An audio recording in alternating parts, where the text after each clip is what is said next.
I'm Gary Anderson. You're watching Mind the Bar with Paul Starr.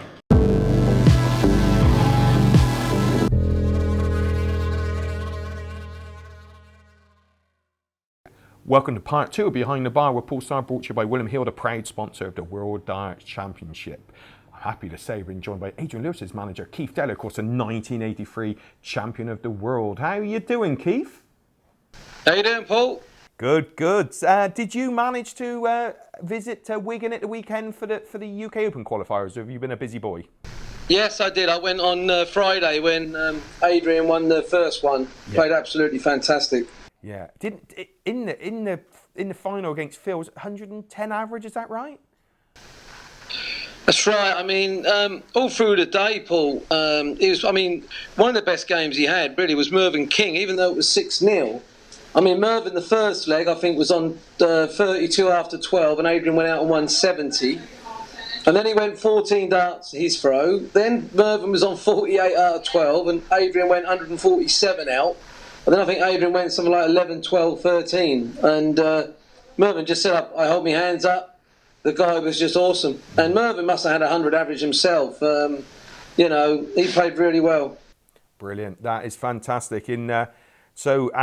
Last 16 in the last Saturday and Sunday, so good works. Of course, we haven't spoke since the World Championship. That was a great World Championship for Adrian. Obviously, he didn't quite get over the line, but to make the final is no mean feat, is it, at the Alexandra Palace? No, I mean, that's his third world title finalist in 6 years. So it really just shows you, how well he's done. I mean, the first 2 years when Adrian won, especially the first year, it was absolutely awesome. I mean, he's starting to play like that again now, and I think it could be a cracking year for Adrian this year. He's full of confidence. He's gone up in weight in darts. He's gone up to 23 grams since the Worlds, and I think the Players' Championship final was good. I think after Dublin, I mean, he wasn't right. I mean, he had this virus. He couldn't get rid of it. He's on 2 lots of antibiotics, but in his eyes, what he said to me as well, he don't think he'd put enough hard work in. And he said to me after I think he was at number 6 in the world, he said, I'll be in the top 4 after the Worlds. Watch me go now. And he's gone back to really, really hard practicing because he knows the standard of the darts now, Paul, it's so good that he's even practicing with Ian White once or twice a week. And I think that's been great for him because Ian White is one of the players who don't drink. And so when you're practicing with him, it's like playing in a match, and it really is. I said to him that if you put the hard work in, we all know the natural talent that Adrian's got is, as good as any of them. He'll come good, and you can see the way he's playing now. The Worlds, I thought he played really well. I think that if you ask Gary and Adrian, they both tried a little bit too hard, maybe gave a little bit too much respect for each other, both tightened up a little bit. And I think the 170 that Gary got actually was a turning point at the end of the final because Adrian broke him. He was coming back at him, and if it had gone 6-all, I think it'd have been anyone's. But Gary, I think he's a fantastic guy, and he's ill at the moment and had to miss the Premier League. So let's hope he's back because he's one of the good guys and awesome player. As I said, after that, I mean, the Players' Championship, he lost in the final to to MVG. And I think the first one at the beginning of end of Jan, I think all the lads do try things out. And he tried the new darts, and he's only had them a couple of weeks. And since 2 weeks ago, he has just been a different dart player. He said to me, I watched him when he played Peter Wright in the semis on the first day. I think he went 180, 140, 145, 36 after 9, straight out 11, 180, 140, 170, 11. Went out on 137 for 12. I think he had 2 12s in there. And I think he said to me today that he played the best he played over the weekend. And he got to the last 16. But unfortunately, he had a chalk that sadly wasn't very good and made a lot of mistakes and sort of ruined the match. But unfortunately, he's got to move on. And he's raring to go on Thursday. Yeah, because of course he started his Premier League off. Nice win. Michael Smith, very consistent, over the 100 average. And of course plays Chisnall in Newcastle on Thursday. Wow, that's gonna be fun, isn't it? Those two, because Dave's playing lovely. Looking forward to that. Exactly. I mean, I think the Premier League every week, there's so many cracking games. As you say, the top 10 in the world. There's some players, obviously, that didn't play very well last week. So the pressure's a little bit on them to perform. But then you've got the players who got off to a good start. But the trouble is, as I said to Adrian, you got off to a great start, but a couple of defeats can put you back again. So he knows that.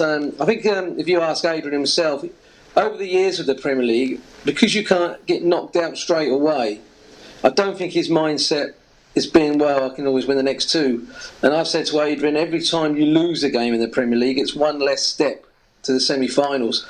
And he's a totally different player now. He's taken each week as a final, because that's what you have to do, because these guys are going to turn you over if you don't bring your A game. Yeah, because I think the way Adrian throws, because he's so relaxed, such a relaxed throw, that if it's not going well for him, people think he's not trying, and that's just not the case, is it? It's just, it looks so natural to him that, that's it. Well, some of us, Keith, we are just natural dart players, aren't we? I wish I was. Yeah, me too. So we're looking forward to that on Thursday, and seeing Adrian, his performance for the rest of the year. And yourself, I understand you are working out the checkouts for your spotting duties on Thursday night? Yes, I always do the Premier League. Eric does quite a few promotions around the actual venues, so he likes the ones that are like 4 days or a week.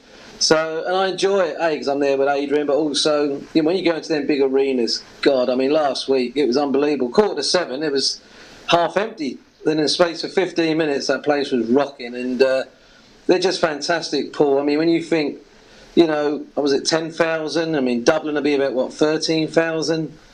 Some of these teams, in Division 1 and even some of the Championship struggle sometimes. But, I mean, we really are fortunate.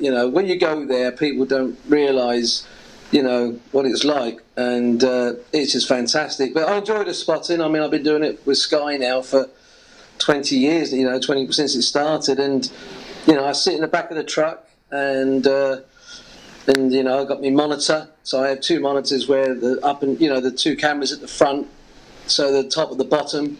So for instance, if a person wants 123, I shout out treble 19, treble 16, double 9, treble 19, 16 bull. If he hits a 19, treble 18 bull.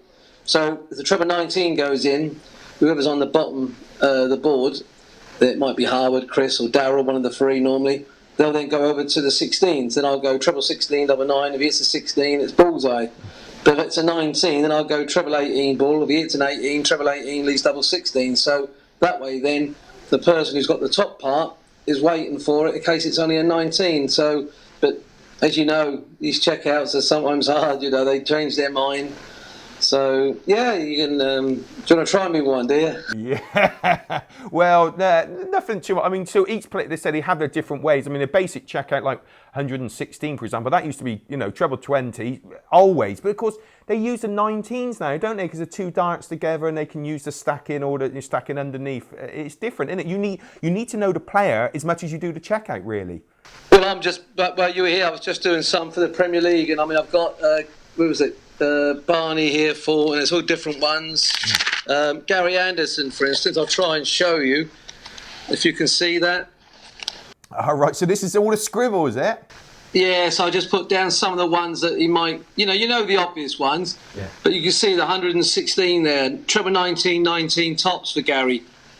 And then there's another one you have to watch with Gary now, is right at the bottom, is 62. Don't know if you can see that. Okay, yeah, 62, yeah. Go on. Treble 18, double 4. So 18. Gary likes that one, but there's different ways. I mean, Barney likes the 103. He likes the bullseye, single 13. If he hits a 25, treble 18, double 12. But you have to watch when they don't go in the right place. I mean, even a simple one of 25, if they're going to go for a 9, you have to think, well, if he hits a 12, it's 13. It could be 1 double 6. It could be different ways, 5 double 4. There's different ways you have to keep an eye on. But you get to know him. I mean, I like people like Robert Fulton because everything's around tops. You just know where it's going. Wadey's another one.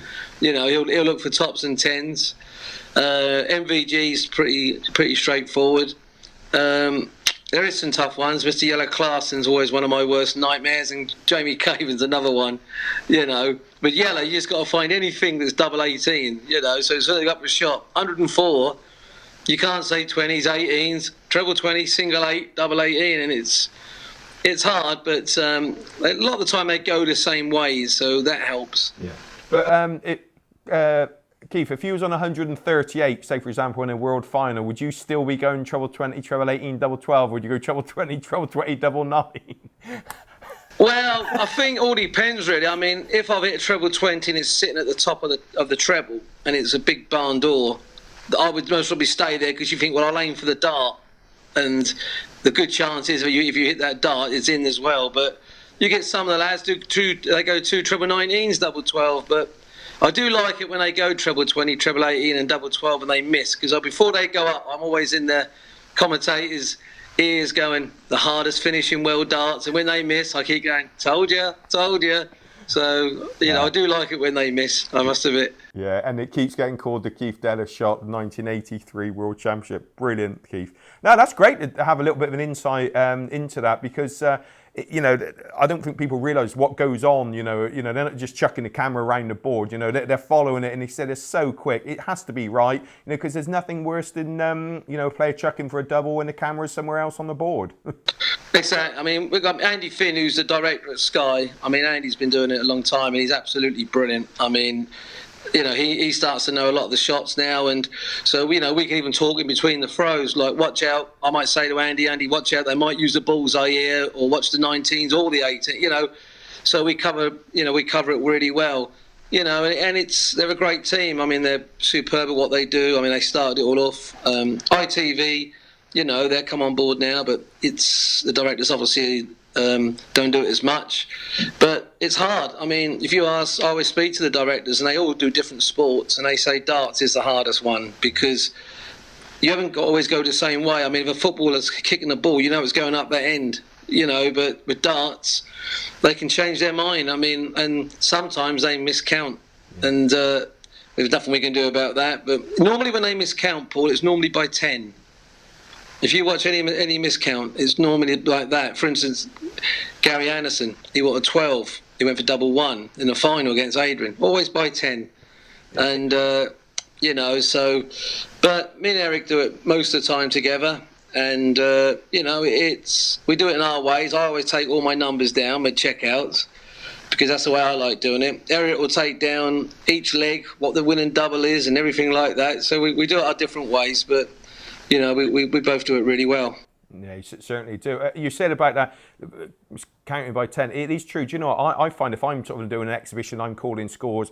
A couple of months ago, I'd done one. Not one mistake. 22 legs on the night, not one mistake apart from one. And it was 45 and I called 41. The most basic thing in the world. But because your mind wanders sometimes, and you cannot let your mind wander, can you? No, I tend to, when I play, or even when I spot, 137, say, off 239, it's a funny number, isn't it? So I would rather go, 140, put 3 back on. Always add it up to 10 for me is the easiest, the easy way to do it. But no, it's, you've got to know your shots. I mean, you see some dart players, sometimes they stand there and ask what's left, and you think, Jesus, it's obvious. But that's tension, that's all that is, pressure. Makes a difference. Well, Keith, thank you so much for spending a bit of time with us, talking us through what goes on behind the scenes. Best of luck for your boy Adrian for the rest of the year, and hopefully we'll see you very soon, mate. Well, we're looking forward, Adrian and myself, we're looking forward, Paul, coming down for your 2 shows. Yeah, brilliant. Down in Plymouth and Frome. Well, you'll definitely see 180s, but it might be going in from Adrian every 2 seconds. We'll do that, absolutely, and it's great to have you on the stage as well, Keith. Thank you very much, mate. Thanks a lot. Cheers. All the best. Cheers, mate. Bye, Paul. Great to catch up with the 1983 World Champion there, Keith Deller. And don't forget, ladies and gentlemen, to subscribe to our YouTube channel by clicking here. It's free. You can like our Facebook page and follow us on Twitter, and join us next week on more Behind the Barrel Pool Star, brought to you by William Hill, the proud sponsor of the World Darts Championship. We'll see you then.